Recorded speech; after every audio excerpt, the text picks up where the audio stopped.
Talk about the demise of brands, and I think the first thing is credit where credit's due. One thing that I love to look at is external research, and I got a lot of this from L2. So if you're not familiar with L2, you definitely should, but you'll see some of the graphics and stats here very similar to some of the L2 work that they've done. We're going to look at the definition of brand first and foremost. We're going to look at the erosion of brands and just some of the things that have been causing that and some of the statistics to back that up. We're going to look at bridging the gap between the two, so we're going to look at some of the brands that have really broken through kind of the demise and really benefited from this kind of new landscape. And I think it's interesting, I think we probably work on some brands that could be considered these type of companies, but we're also going to look at really how these companies are truly taking action to be in the place that they are today. And ultimately by the end of this, I'll be able to tell each and every one of you what your individual favorite brands are. So I'll see if I can do that, so look forward to that in the last couple of slides. I think the truth is, especially us in this room, we love brands, but if we go beyond even into the public sphere, I think the world really loves brands. We look at some of our favorite brands, and obviously these aren't ones that we represent here at Periscope, but we all have some love or affinity with some sort of brand, whether we want to admit it or not, right? I love McDonald's. I'm sorry, it's just the truth. It's one of those things. I really do like McDonald's. But like, why? Like, why do we have an affiliation with these brands? Why do we really look to them, and why do we latch onto brands so tightly? And I think a lot of it's due to the work that we do here, and that's the work we do every day. But I think there's a couple reasons why we specifically latch onto brands, and obviously there's much more, but I'm specifically going to latch onto like four reasons, right? I think status is one of them, right? And it's easy. We're not going to dive into the research behind this, but I think we all know what we're talking about. Status, trust. We trust specific brands to deliver us products that we want. They're going to deliver quality that we want, so we're going to trust that BMW is going to go fast. It's not going to break down, but it's also very expensive. And discoverability too, right? So brands are the ones who have the distribution, who can be in front of us, who have the big dollar budgets that we all love to spend in order to get in front of everyone. And so we know brands really well. So if someone else made a really awesome car that was better than BMW, but didn't have the money to put their brand in front of the world, we would never see it. So that's a brand. We're going to look into one brand really quickly to define these. And I'm going to look at Beats by Dre.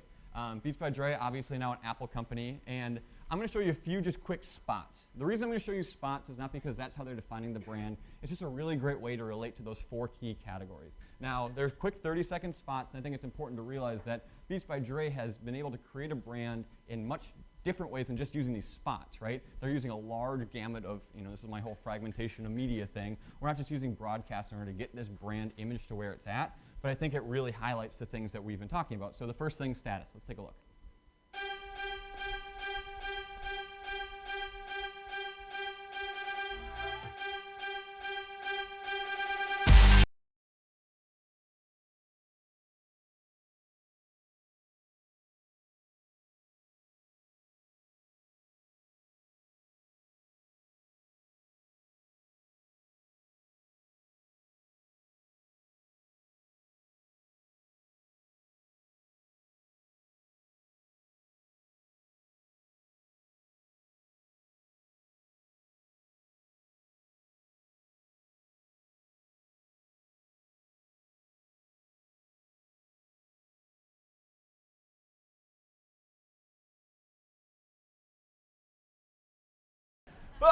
Right?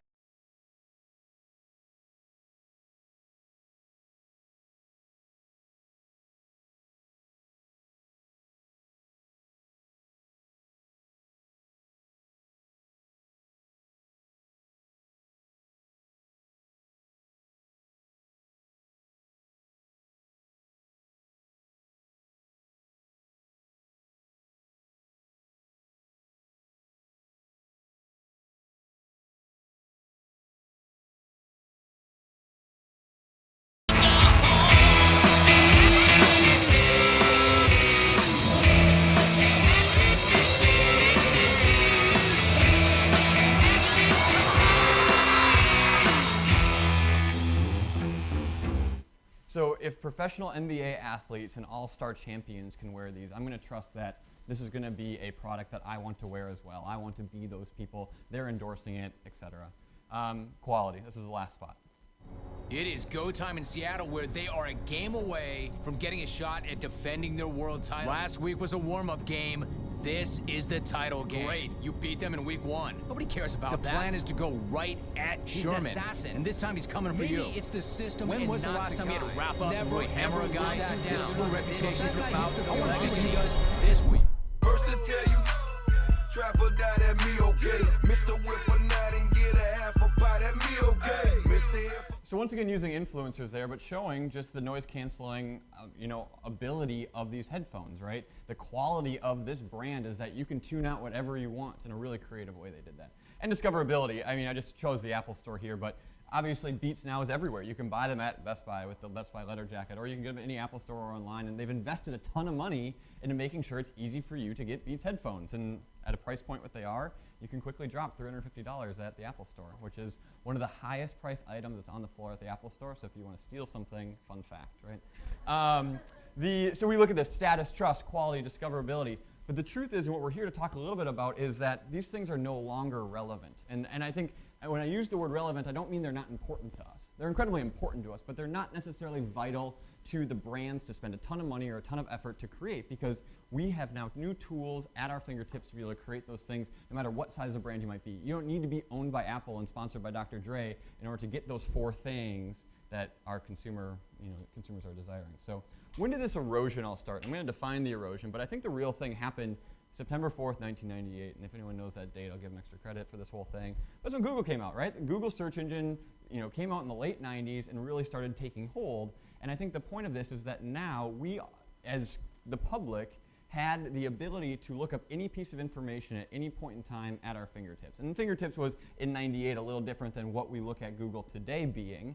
But the point is that the inception of that product allowed kind of open the doors to the internet for the general public, so you'd be able to search really whatever you want. All right, so now go with me on a little ride. I'm going to define what that means here for brands. But I think, and this is a little different, but you look at the customer desire versus the right product. And I think in any purchase path, you have this huge gap between the two, right? And so the goal is you have something that you need to fulfill, and you want to make it to the right product. And traditionally, the way that we've done this is we don't have the time, we don't have the tools, we don't have the resources to fill that gap, to make that journey, right? So we've relied on these brands. Once again, those 4 things, right? So you're hungry. Well, McDonald's has a decent hamburger it's pretty cheap. You know it's going to be the same thing every day. And they've invested a ton of money to make sure that you instantly think of McDonald's or name your fast food restaurant. You're thirsty, you're tired. Well, Coke's there to help you make sure that you can alleviate that really quickly, right? You need to shave or whatever. I mean, you don't necessarily, I'm not a razor expert. Okay, I don't know what to do. So I'm going to spend $20 on some Gillette blades because you know what? Someone told me to do that. And hey, I want a good night's sleep and a quality bed. I guess I'm going to default to Hilton, even though the rooms are $250 a night, because I know that they're a reputable brand and they're something that I can go and trust. And that's what their brands are instilling. They're allowing us to make this journey, to bridge this gap that we don't necessarily, or we never have had the tools or the time to make. This is making sense? So we're getting the status, the trust, the quality, discoverability that these brands are investing billions of dollars into, right? To make sure that you think of Hilton, you think of McDonald's, you think of Coke, you think of BMW as quality products, trustworthy products, things that you can easily discover and take hold of and move forward. But that's changed, right? And that's changed, and you look at the change since 98, but you look at new tools that are at our fingertips that basically do the exact same thing that brands have spent so much money on, but stuff that is available to us as consumers really easily, right? So Google, first thing, right? We can look and we can say, hey, Google, what are the hotels in the area? What's something good to drink today? What are the restaurants that I could potentially go to, right? You look at Amazon for all things commerce. We no longer trust a brand like Walmart to be able to say, these are the products you should buy. Or we no longer look and say, hey, we need to buy Gain dish detergent because Gain is the way to go. Or we need to buy Gillette razors because razors are the thing that, these are the things we do. Amazon's able to fulfill that gap without a huge brand telling us that. And I did this TripAdvisor thing for the hotel one, but you look at some of these smaller hotels, the smaller airlines now gaining traction because no longer are you just reliant on booking a Hilton hotel because you only stay at Hilton's. I stay at you can stay at the hotel that is best rated, or that you can discover through TripAdvisor. Now these tools are taking care of those 4 things that brands have notoriously been able to deliver direct to the customers, but now we have the power, the tools, and the time to bridge that gap like never before. And so that's kind of the thing, right? So if you look at Google alone, and Google, the suite of services are immense, right? And Google is one of the big companies, and similar to Facebook or whatever you want to put in there. But you break those down into the 4 status, trust, quality, discoverability, and you say, all right, well, status, YouTube, right? I can create 30-second spots, I can create my own videos, we've all seen it, and I can get it to millions and millions of people for free on YouTube, right? Trust, Google reviews, right? We now no longer can just find restaurants and hope for the best. we also now have hundreds of reviews on these small restaurants in these small towns that we don't have to go to Perkins or Applebee's or whatever just because we trust that their wings are a good deal and they'll actually be all right. Well, the truth is that we now have Google reviews, and so now we have thousands of people before us who are telling us that this small restaurant is a great deal, and I'd rather go there than sit in an Applebee's, right? Quality. If it sucks, people are going to talk about it in the reviews, but also if it sucks, it's going to get pushed down in these algorithms on Amazon, on Facebook, on Google that truly aren't going to serve the right content to us as consumers who are using these tools because it sucks. They're not doing their job. And discoverability, when you look at the search results, like obviously in Google, you're looking at millions and millions and millions of searches each and every day, right? So this has led to a really interesting demise of brands, the title of this public house, right? So when you look at the percentage of affluence, so this is households here in the United States who can talk about their favorite brand in these specific categories, and this is comparing 2007 to just this 2 years ago, so 2015. We look at fashion, right, dropping, jewelry dropping, hotels dropping, retailers dropping, and a lot of that is due to the tools that we now have at our fingertips and the fact that I don't necessarily just buy Gillette, I buy whatever razor that I think is best for me because I have the tools to determine that myself, and I don't necessarily need a ton of time to do that. Right? So breaking through. So who's breaking, the demise of brands? All right, so we look at these huge brands slowly coming to a crawl because consumers are getting smart, they have the tools at their fingertips. These big tech companies are filling that gap, they're allowing that path to happen really quickly. But who's really breaking through? Who's benefiting from this and who's winning? And you look at what we call long-tail brands, right? And long-tail brands are companies that are less than 100 million in sales notoriously. Their products are not usually in stores or in a wide variety of stores. They're investing in capital-free distribution such as Amazon or whatever, Shopify or whatever you want to fill in the gap there. And the numbers don't lie. So when you look at sales growth of some CPG companies, you look at small brands raising about 3.1%, medium brands just over under a percentage, and then large brands are slightly falling because of this trend that we're seeing, right? And so you're looking at these small tail brands taking advantage of this new landscape that all of us consumers are using to be able to really benefit better than large brands, as large brands continue to simply spend millions and millions of dollars in hoping that they'll get you with a 30-second TV spot. And there's been about a $20 billion value transfer between the big-time CPG companies and some of these smaller long-tail brands. So let's look at a quick example. Dollar Shave Club. We've talked about them before. It is such a ripe example for this conversation, and we've gone down this road. But who is their biggest competitor coming out of the gate? It's Procter & Gamble, right? And Procter & Gamble spent $2 billion each year on research and development. They employed over 100 scientists and doctors that were specifically dedicated to product development and continuing to make sure that their razors got another blade, right? They have a huge advertising budget. 2014, they just spent over $10 billion in advertising. And the entire Procter & Gamble, obviously this is the biggest company in the world, right? But they spent a ton of money to make sure you know this. You know Gillette. You know that Gillette is the place to go when you want to buy razors, and that's where you go. I don't care if it's $20 a blade, but Gillette makes good razors. I know that they're quality. I've used them my entire life. I buy Gillette. But truthfully, the $10 billion, is spent on things like this. We're paying these dudes to tell us that the razors are awesome and you should buy them because you should trust me, right? But Dollar Shave Club set out to completely disrupt that idea, and they had the notorious video on YouTube here we'll watch really quickly. Hi, I'm Mike, founder of DollarShaveClub.com. What is DollarShaveClub.com? Well, for $1 a month, we send high-quality razors right to your door. Yeah, $1. Are the blades any good? No. Our blades are f***ing great.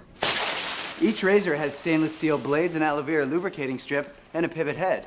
It's so gentle a toddler could use it. And do you like spending $20 a month on brand name razors? 19 go to Roger Federer. I'm good at tennis. And do you think your razor needs a vibrating handle, a flashlight, a back scratcher, and 10 blades? Your handsome-ass grandfather had 1 blade and polio. Looking good, pop up! Stop paying for shave tech you don't need. And stop forgetting to buy your blades every month. Alejandro and I are going to ship them right to you.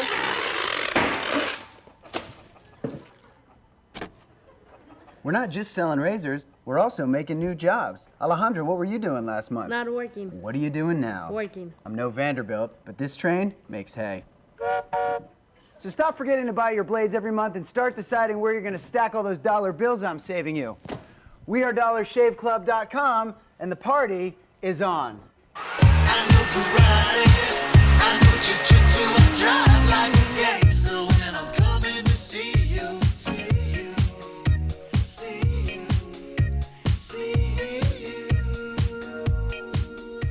I just looked up is that video alone now has 24 million views on it, and it was one of the kind of the first YouTube like sensation brand launches that we've seen.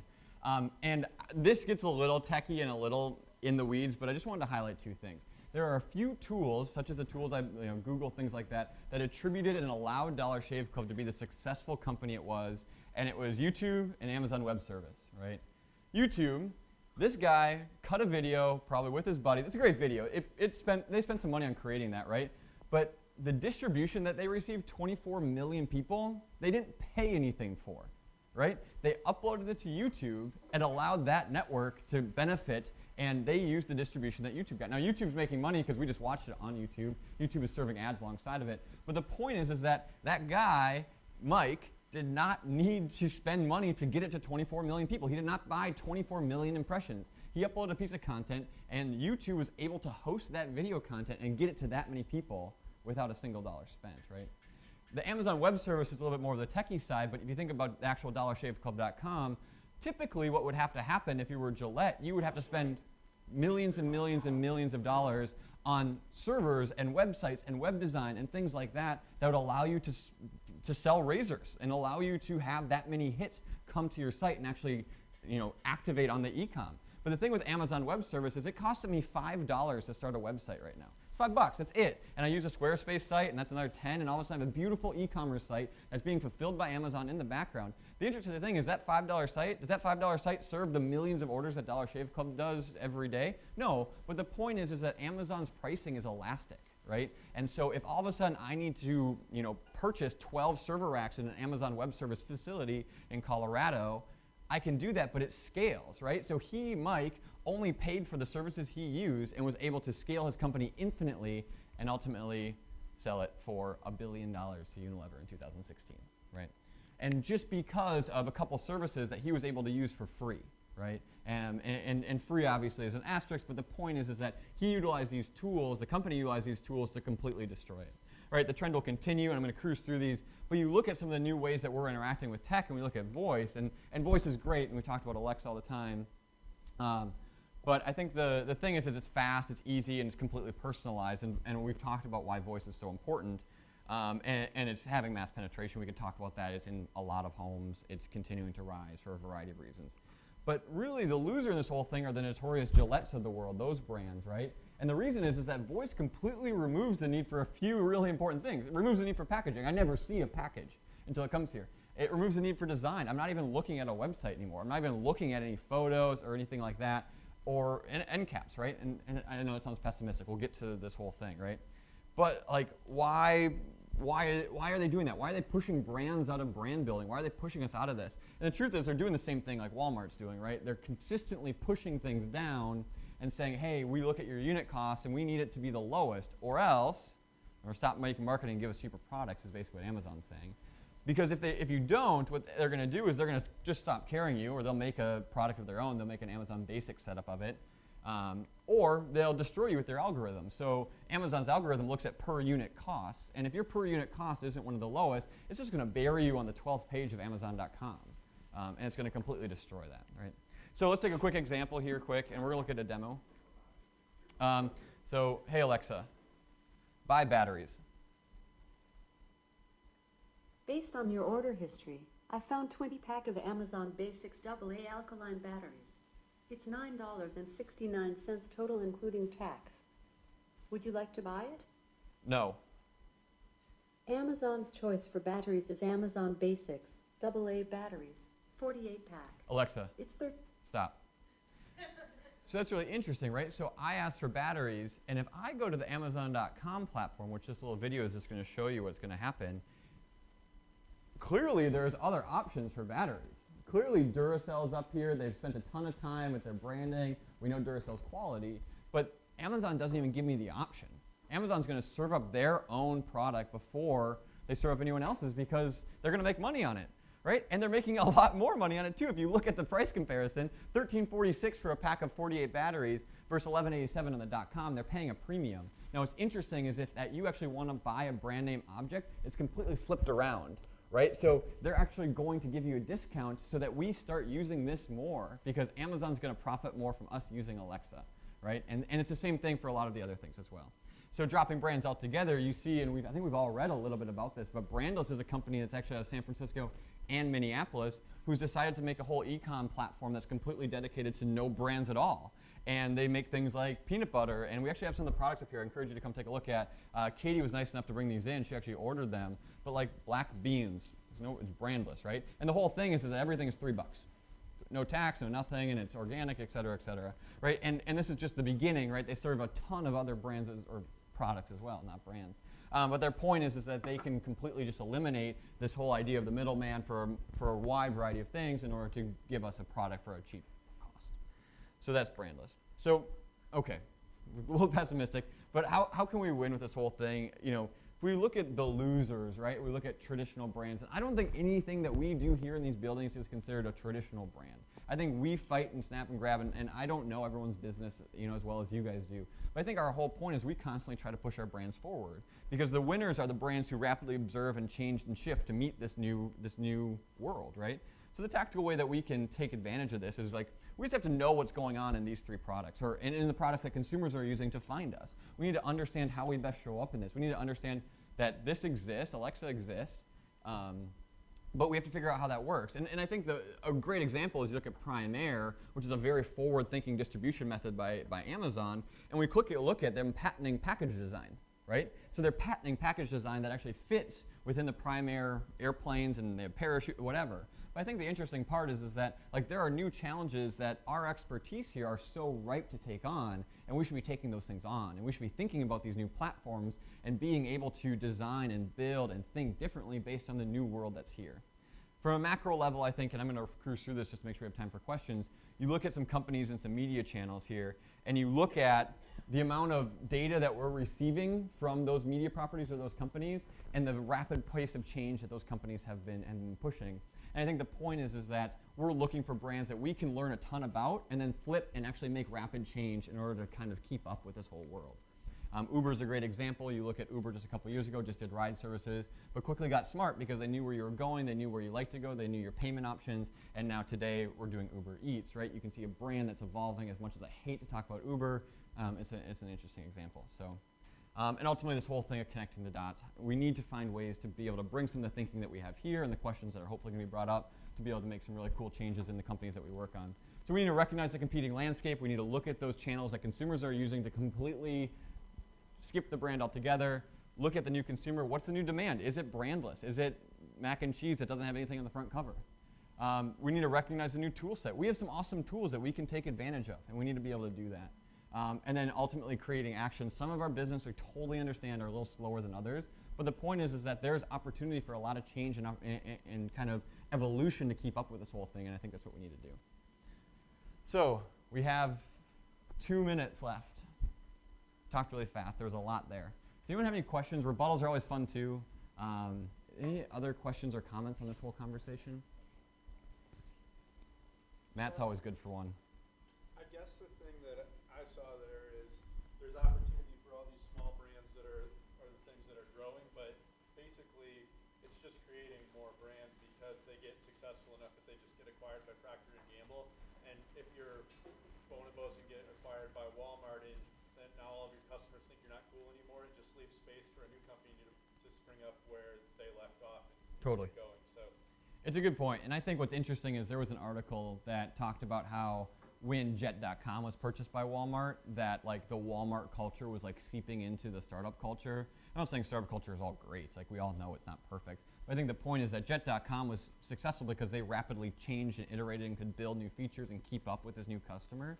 The second they got acquired by Walmart, they got hit with the sludge of Walmart, of being a billion dollar company, and now all of a sudden can't iterate and move fast enough. So I think like what it highlights is how does P&G pick up Dollar Shave Club but not lose the edge that Dollar Shave Club was able to create by being a small startup, which we all know is a challenge with our clients that we work with, specifically on our big brands. That's a good point. craft beer is the same example, right? Like Sure. Goose Island was here a couple weeks ago. They say they're craft beer, but they got big enough to become a threat to Anheuser-Busch. So they just got Bought bought. them, and they just, Yeah. when it becomes a threat, the big companies just buy them, and I guess it just creates more space for new brands. Totally. Yep. That's a very good point.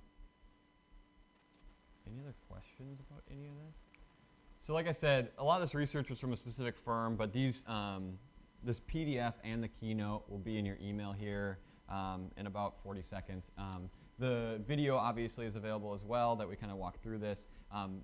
Katie has been nice enough to leave us with the brandless products, and they also sent this really awesome note with it too, and the box is over there too. So if you want to come take a look at that, it's kind of a cool example. They're out of Minneapolis, mostly San Francisco. They have a few positions here right now that I think are, I don't know what they're doing here in Minneapolis specifically, but they're a two-based company. But yeah, so that's a little about brands. I told you I could say like, what is your favorite brand? And I think the point is, and this is a little brash, but I think it's whatever Amazon or Google tells you it is, right? And I think that's the point is that we no longer have as much brand affinity with specific products, and so they're the products that Amazon or Google, who know more about you than we know about ourselves, tell you what it is. So thanks again, guys, for coming. Appreciate it. We'll be up here hanging out.